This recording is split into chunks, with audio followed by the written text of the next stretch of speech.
E eu quero fazer uma espécie de react aqui com vocês. Eu quero pegar um vídeo da Globo News,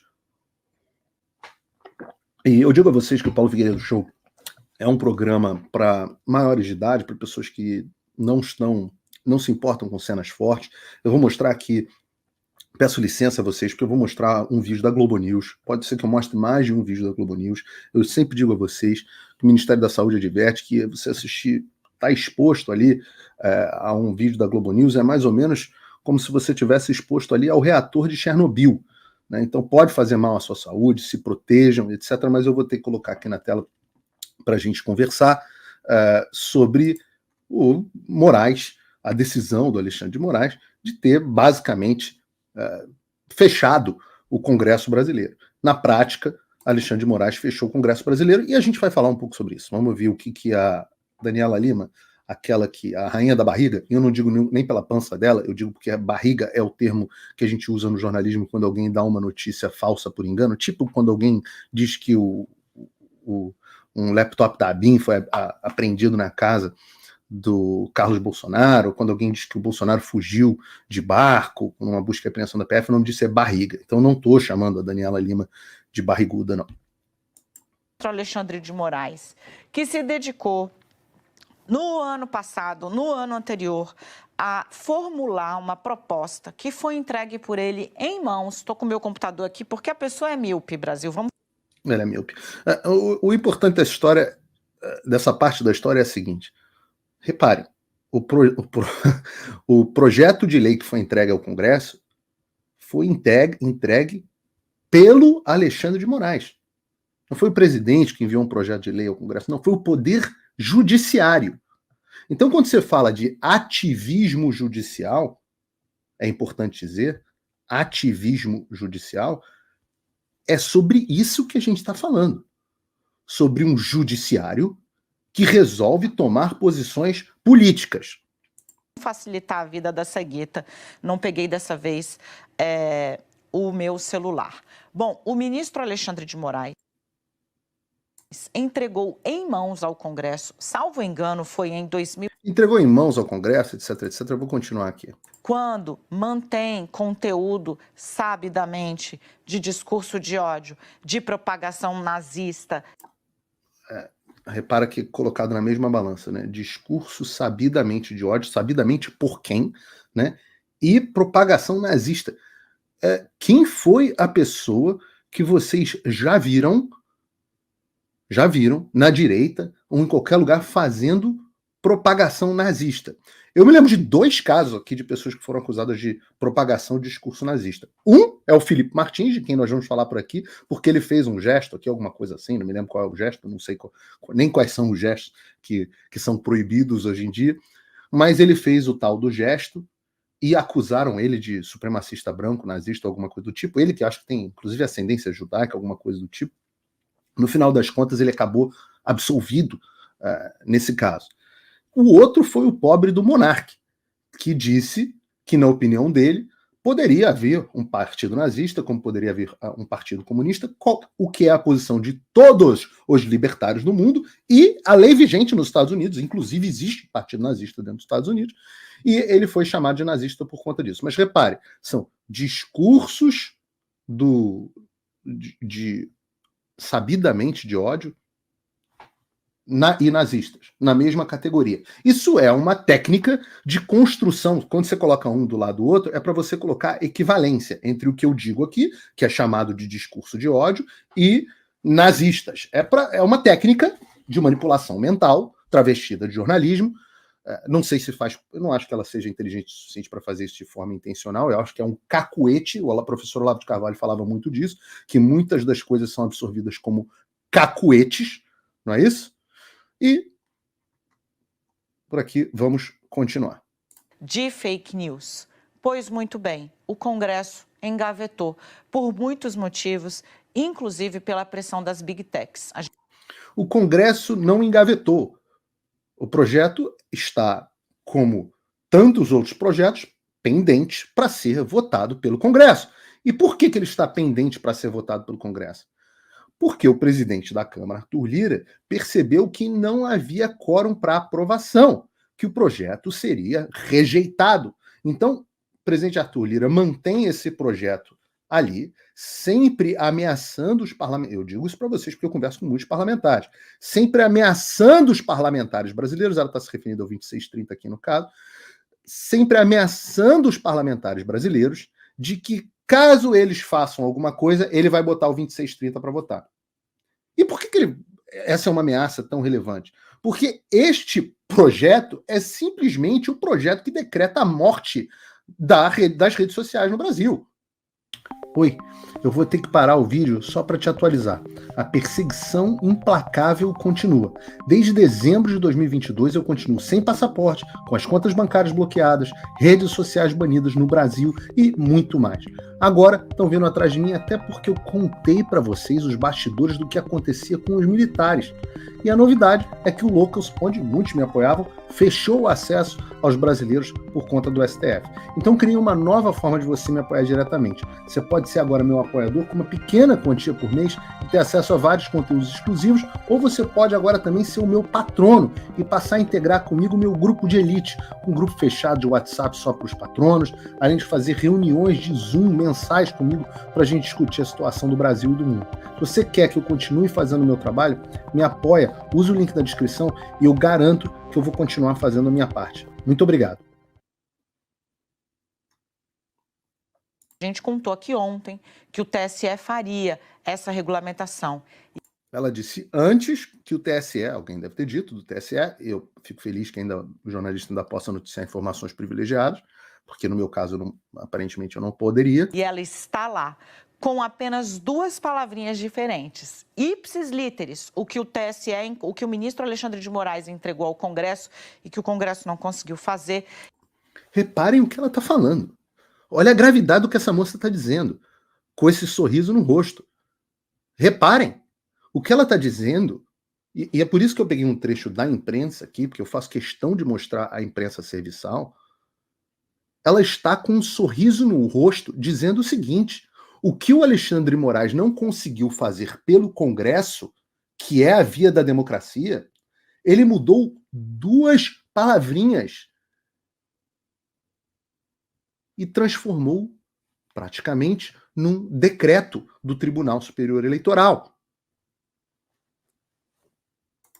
Ipsis literis foi aprovado ontem pelo TSE com a diferença de duas palavrinhas: período eleitoral. Período eleitoral. Lembrando, vamos ter que voltar no tempo, vamos a Carmen Lúcia, que disse que a suspensão que estava acontecendo naquele momento do Brasil, dos direitos que permitia ao TSE de ofício, sem provocação, lembrando, o Poder Judiciário só pode agir se for provocado. O TSE, sem provocação, poderia determinar o bloqueio e derrubada de redes sociais. A Carmen Lúcia disse que era só um pouquinho. Roberto Jefferson disse como é que essas moças que reagem a esse tipo de coisa daquela maneira podem ser consideradas. Acabou preso por conta de um vídeo que fez. Mas a verdade é que a suspensão não foi só por um pouquinho. Ora, a suspensão, derrubada das minhas redes sociais, aconteceu após a eleição. Todo mundo esperava que aquelas medidas fossem ser autorizadas apenas durante aquela janela do período eleitoral. Só que não há definição do que é período eleitoral. Imaginava-se que fosse desde que começam as eleições com candidatos até o fim do processo eleitoral, mas perdurou muito mais. Muito depois. Aí passaram a dizer que seria até a diplomação, mas mesmo depois da diplomação, as redes sociais, minhas do Fiuza, do Constantino e de tantos outros, continuaram derrubadas. Porque todo período é período eleitoral. Então, na prática, o que o TSE fez foi transformar numa lei constante, sem o Congresso brasileiro, em lei. O nome disso é ativismo judicial. Legislar. E o ministro, ao propor essa alteração que foi acatada no trabalho da relatora Carmen Lúcia, aprovado por todo o TSE, a mesma Carmen Lúcia, exatamente aprovado isso, por todo o TSE. Não se trata só de eleição, se trata de todo o período eleitoral. Não se trata só de eleição, se trata de todo o período eleitoral. Portanto, já agora, a gente está nos estertores de fevereiro, você já vai ter de observar as novas regras e essas pessoas. você está em fevereiro no período eleitoral, apesar de ninguém ser considerado candidato e ninguém poder fazer campanha. Mais do que isso, é proibido campanha eleitoral antecipada. Pessoas podem ser responsabilizadas. Muito rapidamente, se eu tiver tempo, o Gasperoni me sinaliza aqui. Você tem tempo, fica tranquilo. Eu quero trazer o trecho que foi na íntegra utilizado pelo TSE e este deixado ali nas gavetas do Congresso por pressão. Tanto deixado nas gavetas do TSE por pressão. Da extrema-direita como das Big Techs. Tanto da extrema-direita quanto das Big Tech. Pauta interessante, onde a extrema-direita e as Big Tech estão abraçadas juntas. Porque não há nenhum maior inimigo da direita, não digo nem da extrema-direita, do que as próprias Big Tech. Ora, redes como o Rumble e o Locals, que hoje são proibidas de serem acessadas no Brasil pelo judiciário brasileiro, foram criadas justamente porque YouTube, etc., Google, Meta e por aí vai, são, como todos nós sabemos, quintal da esquerda. Ora, o canal do Coronel Gerson Gomes foi retirado do ar na semana retrasada, não pelo TSE ou pelo STF, mas pelo Google. Então não há extrema-direita. Extrema-direita. Agora, você ser de direita é ser extrema-direita. Ou mesmo, no caso, você ser contra a possibilidade do governo censurar as pessoas e decidir qual conteúdo que é verdadeiro, falso, que pode ser visto ou não pode ser visto. Se você for contra o judiciário ter esse poder, você se torna automaticamente extrema-direita. E é por isso que um contingente de milhões, ou 1 milhão, ou centenas de milhares de pessoas foram Avenidas Paulista. A Avenida Paulista, como diz o Lula, são centenas de milhares ou milhões de pessoas de extrema-direita. Porque ser extrema-direita passou a ser simplesmente o fato de você defender a liberdade de expressão, que é algo que tinha que se formado como um consenso no Ocidente. Como, aliás, a gente bem disse ontem na entrevista com o Fernão Lara Mesquita. Não percam essa entrevista que foi feita ontem. Provedores de aplicação, ou seja, olá redes sociais, olá provedores, serão solidariamente responsáveis. Ou seja, os provedores de internet serão responsabilizados civil e administrativamente. Civil e administrativamente. Viu, pessoal do Google? Viu, pessoal da Meta? Minha mamãe me ensinou, quem muito se abaixa, aparece. Vocês se abaixaram tanto, assinaram termo de ajuste de conduta, foram lá, se curvaram tanto ao Tribunal Superior Eleitoral, que vocês, nas pessoas físicas e nas pessoas jurídicas, agora estão sendo emparedados com arma na cabeça. Claro que a ditadura ia voltar para morder vocês. Muito bem. Sabe quanto que o Google sabe quando que o Google recorreu a respeito da remoção do meu canal do YouTube? Nunca. Nunca. Vocês não têm ideia do poder que vocês têm. Se o Google tomar a mesma atitude que tomaram o Locals e o Rumble, composto por pessoas íntegras, e falar, olha, nós somos uma empresa multibilionária. O Brasil é um mercado importante, mas não tão importante assim. Caso vocês resolvam aprovar esse absurdo à margem do Congresso de vocês, nós preferimos encerrar as operações no Brasil. Quantos dias o Brasil funcionaria sem o Google? Quantos dias até o sistema mesmo derrubar o próprio Alexandre? É uma decisão corporativa. Mas, óbvio, exige a tal da coragem que eu mencionei agora há pouco. Nem mesmo Elon Musk, grande defensor da liberdade, teve até hoje coragem de dar um ai sobre o Brasil. Quem sabe, vendo a entrevista que deve sair hoje ou amanhã no Tucker Carlson, comigo, inclusive, e um outro convidado que vai ser anunciado, quem sabe o Elon Musk se sensibilize um pouco. Processinho. Quando não promoverem a indisponibilização imediata de conteúdos e contas durante o período eleitoral, nos seguintes casos. Vamos prestar atenção nos casos. Condutas, informações e atos antidemocráticos. Condutas e atos antidemocráticos. O que diabos é isso? Ora, você não pode ter aplicação legal de nada que não tenha definição legal. E nós já está claro que críticas ao Poder Judiciário, por exemplo, este Poder Judiciário que legisla dando a volta em torno do Congresso, são considerados atos e condutas antidemocráticas. Isso, gente, só ter democracia no nome, tem um monte de república democrática pelo mundo que isso aqui é ditadura.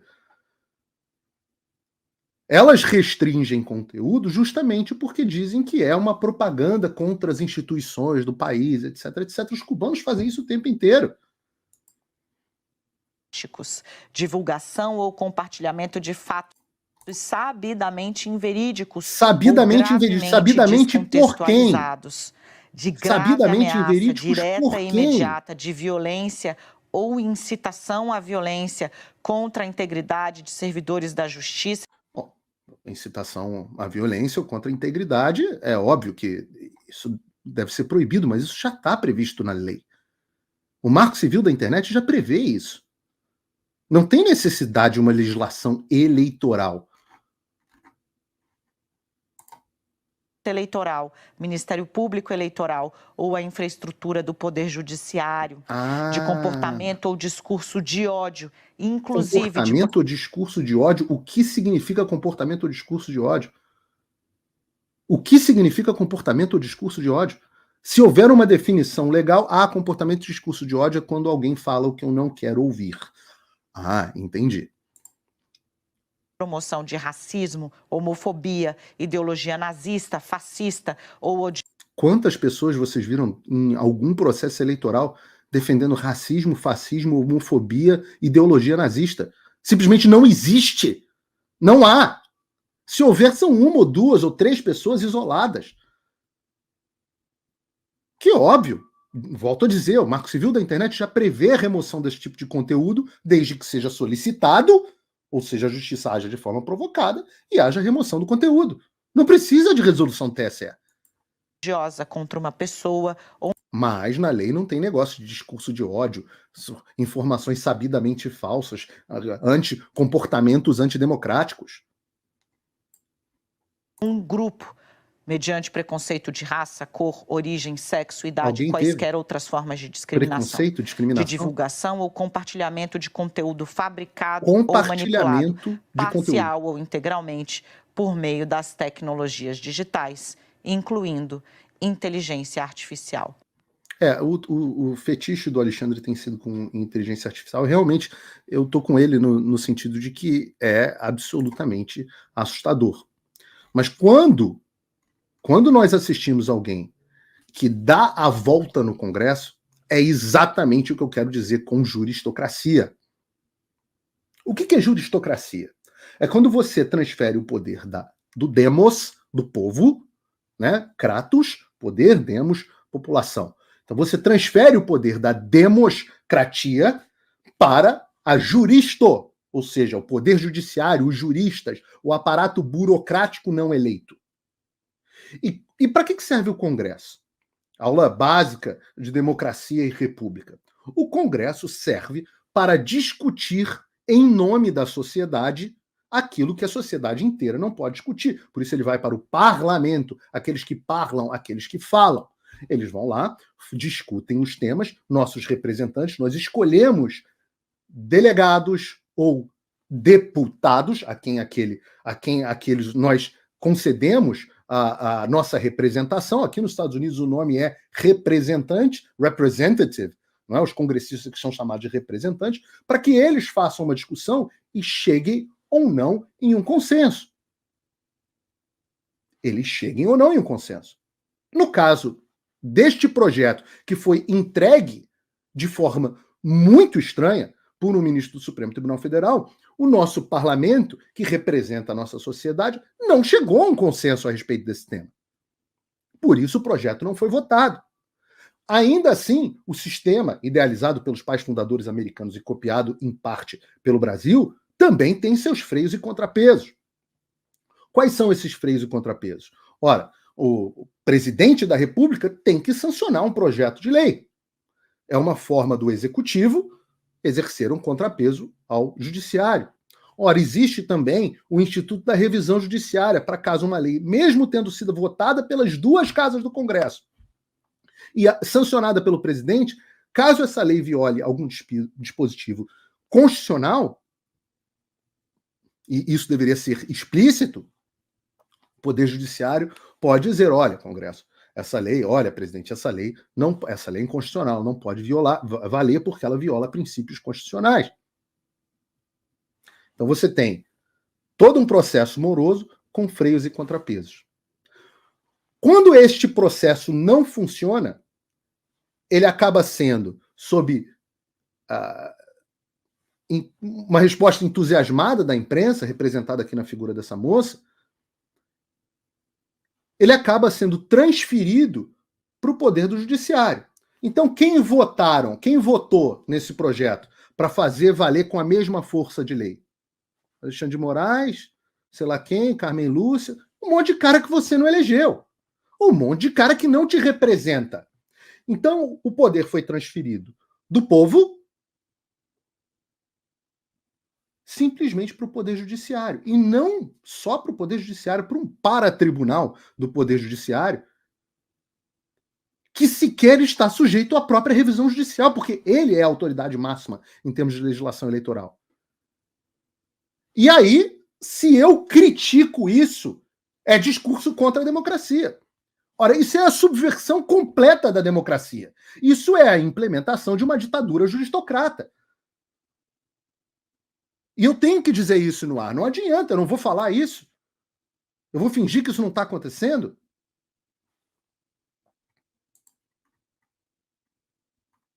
Então agora é pressão da extrema-direita. Qualquer um que evite esse tipo de coisa passa a ser chamado de extrema-direita, de antidemocrático, de discurso de ódio. Ora, o meu discurso é o discurso do amor, queridos.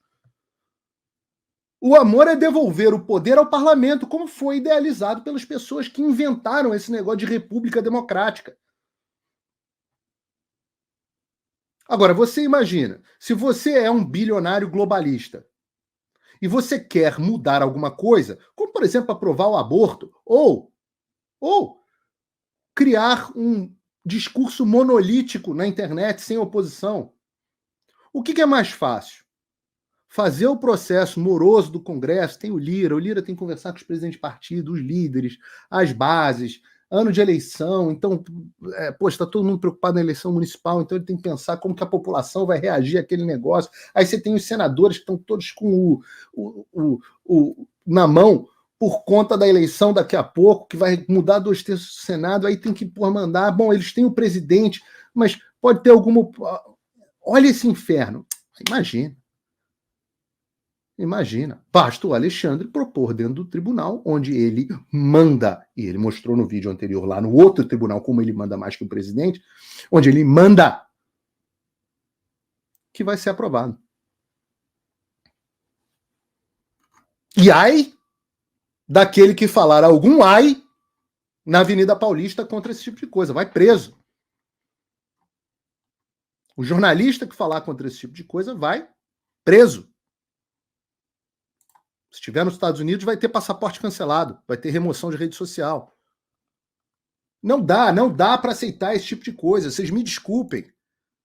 Eu morro antes de chamar esse troço de democracia. Eu morro antes de chamar esse troço de democracia.